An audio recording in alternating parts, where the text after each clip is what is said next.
Pisces, this is your tarot reading for the entire year of 2023, coming to you from the mountains of Java. Pisces, I really hope you get something useful from this. I really do.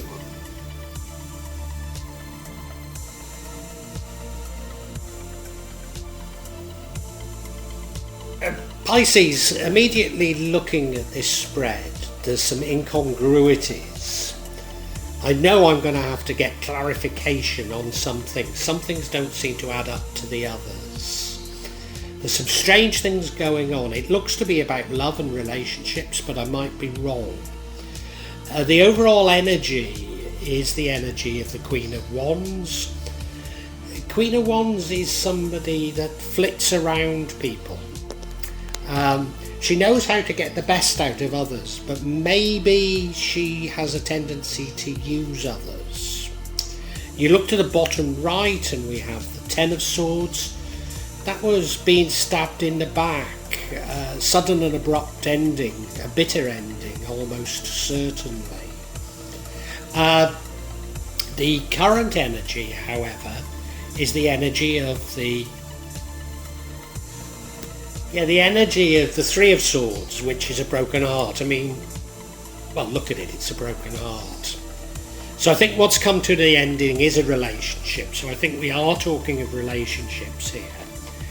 And now there's great hope for the future because we have the Ten of Cups, which is a card of happy families and many blessings, which seems somewhat incongruous with some of the other cards we have here.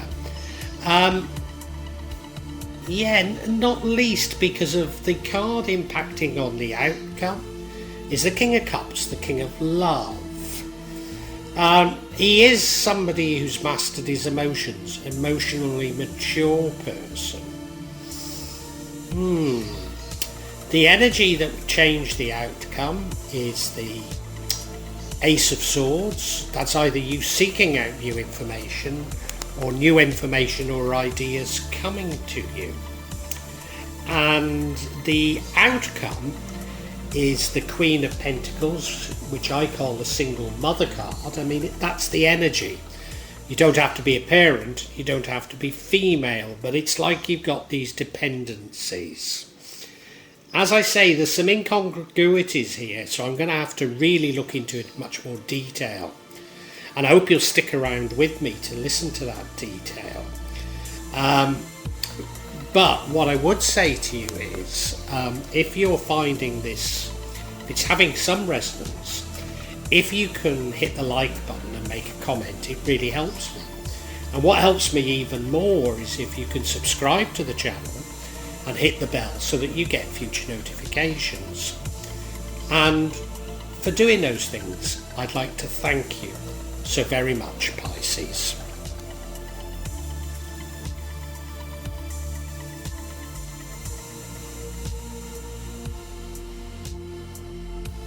You may well be asking, why from Java?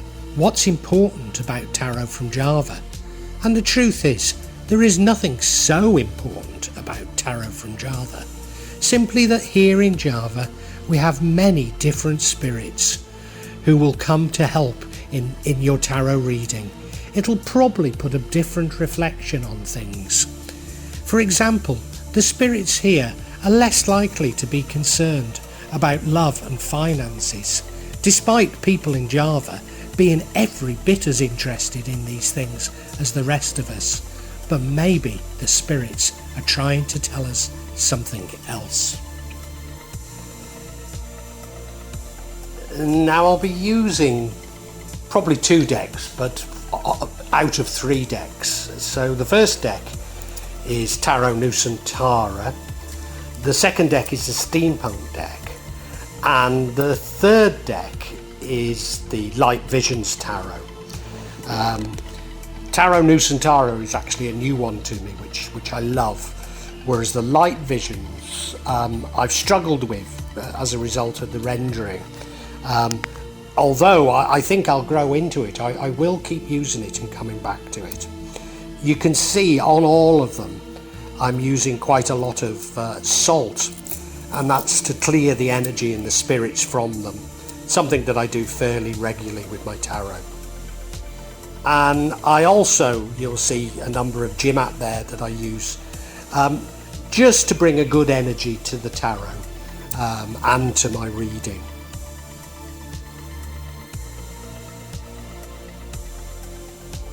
Perhaps the most important mystical object we use in Java is the kris, the curly knife that you can see that I've placed across both decks.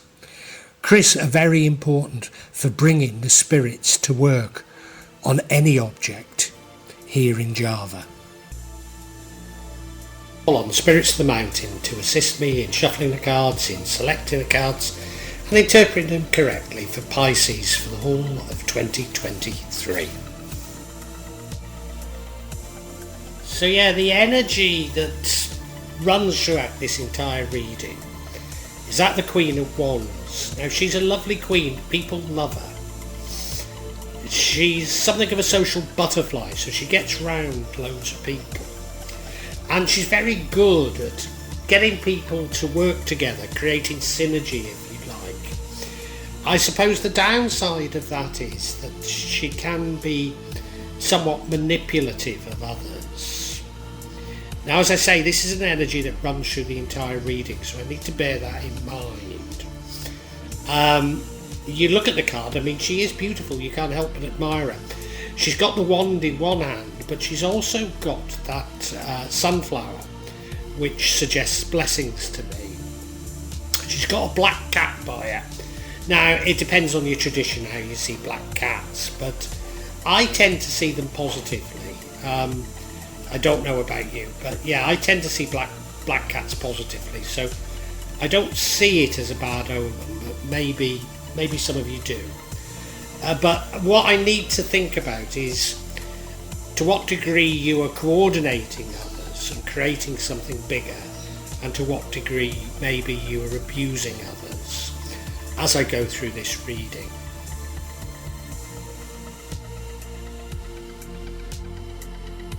In your recent past, we have the energy of the Ten of Swords. Well, look at it, stabbed in the back. You can't say any more than that, can you?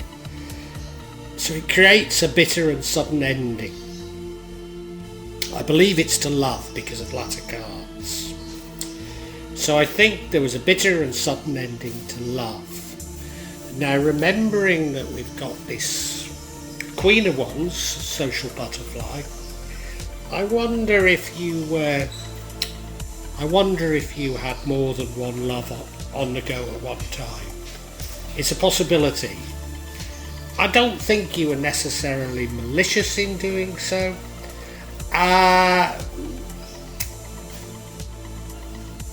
Maybe wanted your cake and eat it, but I think that could be a factor here.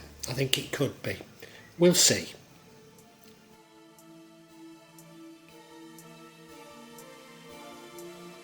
Why do I think this sudden and abrupt ending needs to do with love? It's because your current energy is at the Three of Swords, which is a broken heart. And I think that's why I think even if you were cheating, there wasn't anything malicious in it. Maybe you just had an opportunity to cheat, you took it, you got found out, and you lost somebody that was very close to you, somebody that was very dear to you, and you bitterly regret it. That's the feeling I'm getting from it. I mean, it's a Three of Swords. You look at it, there's three swords through a heart, so you're definitely broken-hearted. Now, I always say that it's a minor arcana, it doesn't necessarily last, and then I always explain to you that I suffered from a broken heart for certainly 35 years. So, who am I to talk about you getting over a broken heart quickly? But I do think you do. I do think you do.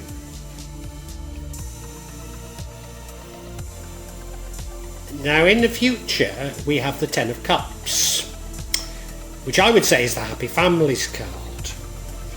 Do you get back together with whoever broke your heart, or is this somebody new? I'm not sure. Not least as this card seems incongruous with some of the other cards here. So I'm not sure. I mean, you look at it, there's 10 cups above their heads, so many blessings. They couldn't be more in love, could they? They're both dressed very beautifully, they've got their children there, and they're by what looks to be a beautiful village and a beautiful house. So many blessings, happiness. Sometimes on some renderings, and I wouldn't say on this one, there is the suggestion of jealousy, but I can't see any suggestion of jealousy here. But the one thing I would say is this card doesn't seem to fit with the other cards, so I'm a bit perplexed about how to read this card. Of course we do have the Queen of Wands, which is you sort of using social butterfly, let's say. So I mean, there is the possibility that you played around, the relationship ended, it broke your heart, but one of the people you played around with you end up very happily married to. Could that be it? Could be.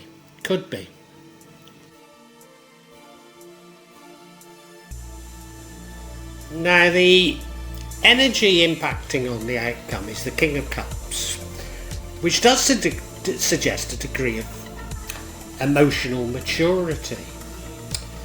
So are you taking this in your stride? Maybe you're accepting of what has happened. I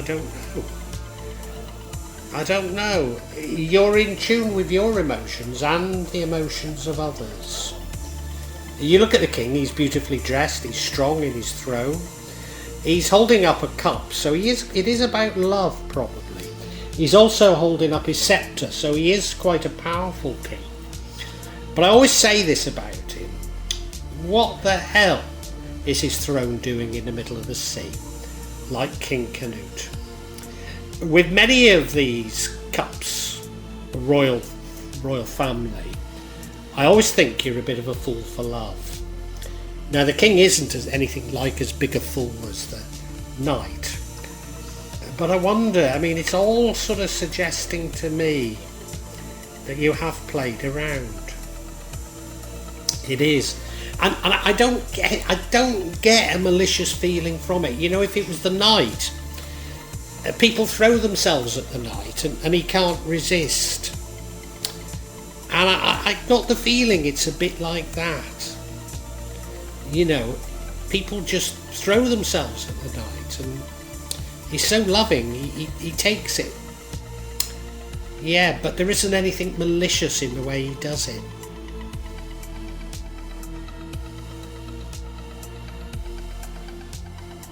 Now, what would prevent the outcome is some information coming to you. It could be you seeking information, but I think it's some information or a new way of thinking coming to you. It's the Ace of Swords. So I think you have a spark of inspiration, as it were. You look at the cards, you know, you can see how that sort of cloud is behind the hand. It's as though this is meant to be, as though this is a part of the universe giving you some learning. That's what I think it's about. And if you have this spark of inspiration, do you change your ways? I'm not sure. It might be more about the inspiration understanding yourself a bit better.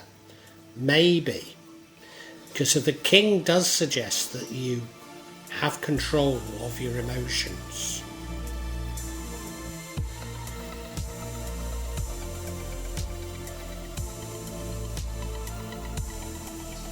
And finally we have the Queen of Pentacles, which I always say is the single mother card. And then I always say straight after it, you don't have to be female and you don't have to be a parent.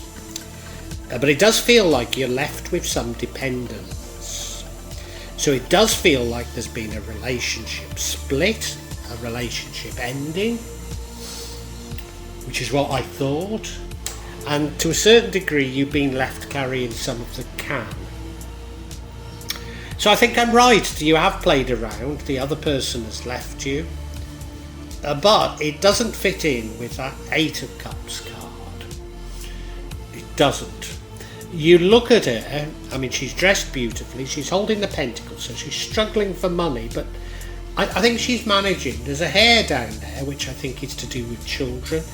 And if only, she's so tired, you know, she's knackered, isn't she? But she's in a beautiful landscape, if only she could see it. So she could count her blessings. She has got a lot, but she's so tired. And I also always say this, that she probably feels like she's not doing a good job. But I think the world thinks she is. Now I'm going to get some clarity, because as I say, there's an incongruity within these cards. So let's explore that.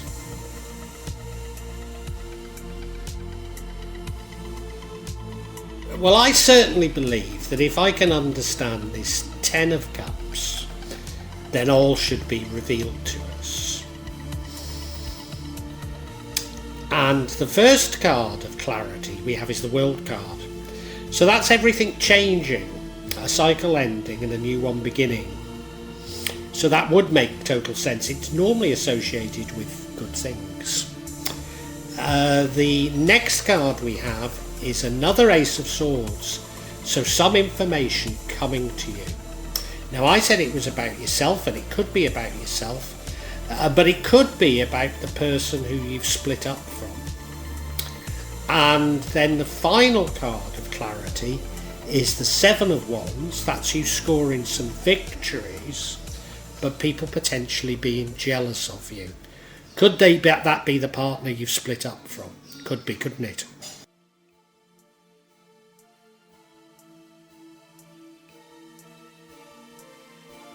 So yeah, the first card of clarity is the World card. This is a cycle coming to an end, a new one beginning. So remember that throughout this we've got this, I think we've got a relationship ending, and this is also really confirming a new relationship beginning.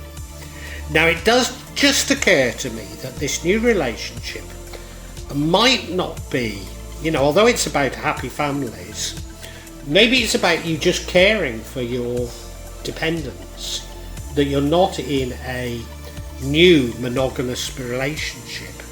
Just occurs to me that it could be that. I don't know why I'm thinking that, but it does occur to me. You look at the card, well, it is definitely about change, and I think this change is for the better. Now remember, we've had, well, in fact the next card is this Ace of Swords, so that's two Aces of Swords.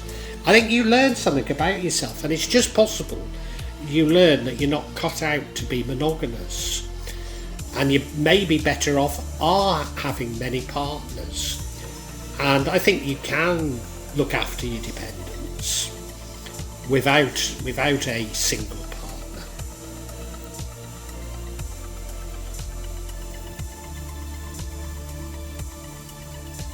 Now we've got another Ace of Swords.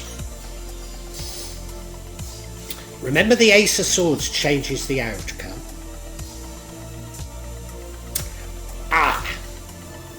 So I think I'm wrong in saying about this monogamy thing. I mean, certainly I think you have played the field in the past. But I think this inspiration is you understanding that past relationship wasn't for you, and understanding what you need, and you probably do find a partner that's much more suited to you. I don't know if you watch, I think it comes from TikTok. But I see it on the shorts on YouTube, and these sort of polymorphous, are they polymorphous? Something like that, couples. It's a sort of it's a bit more than swinging, you know. Anyway, it doesn't matter. But I almost get the feeling that you begin to understand yourself, what you want, and you find that sort of a relationship. I'm not saying it is that, but you know, certainly I think the past relationship wasn't for you, and you do achieve what you want ultimately.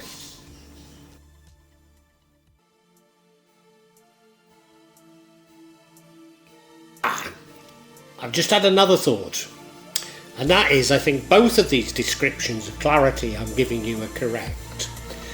Because now we have the Seven of Wands, which is you scoring some victories but potentially causing some jealousy. What I would say, it's a victory, it's not the end of the war. Is the person who's jealous the person who's the relationship has broken up with? Could well be. Could even be that you get them back as a result of showing that you can live without them and then realising you can't live apart. It could be that. But what I'm thinking it's more so is that you don't actually replace this partner that you've lost. You continue to have a number of relationships whilst caring for your dependents. And some of these relationships might be sort of live-in relationships, but it doesn't quite replace the family you had. That's what I'm feeling it's about. But you know, I think you're happy with it because you begin to understand yourself and understand what you want from life.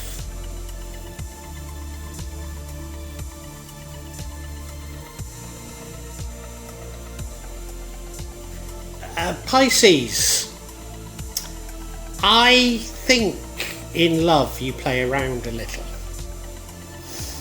I don't think it's particularly malicious, I think it's your nature.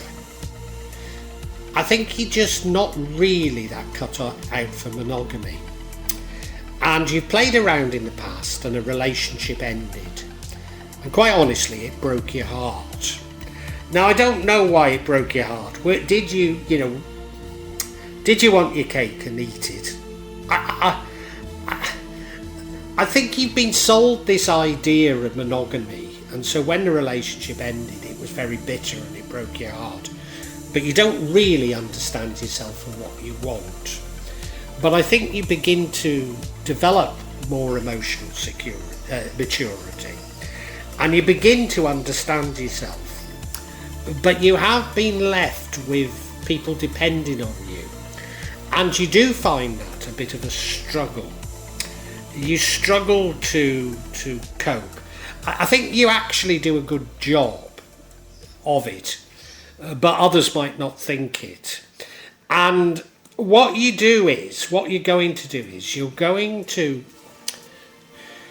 whilst looking after your dependents, you're going to discover about yourself. And I think you enter a series of relationships. They might be living relationships, but none of them are really this true happy family that you've been sold. But you begin to understand that maybe that isn't for you. And I think you can be happy. There will be a struggle. And you might end up, because we change as we go, we change throughout our lives, and just because monogamy may not have suited you in the past doesn't mean to say it won't suit you in the future.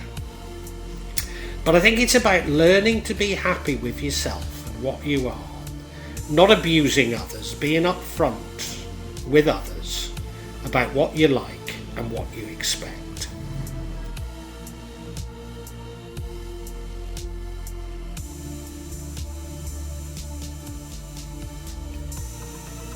Well, I do hope you've enjoyed Tarot from Java as an addition to my channel, The Magic of Java.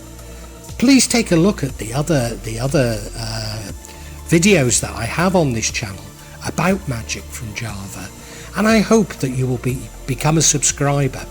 Now, if you want to hear your next tarot reading, hit the button, and that will inform you of when I publish new readings.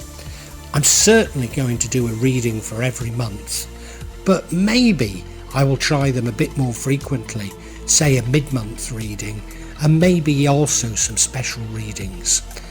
But above all, thank you so much for listening to me.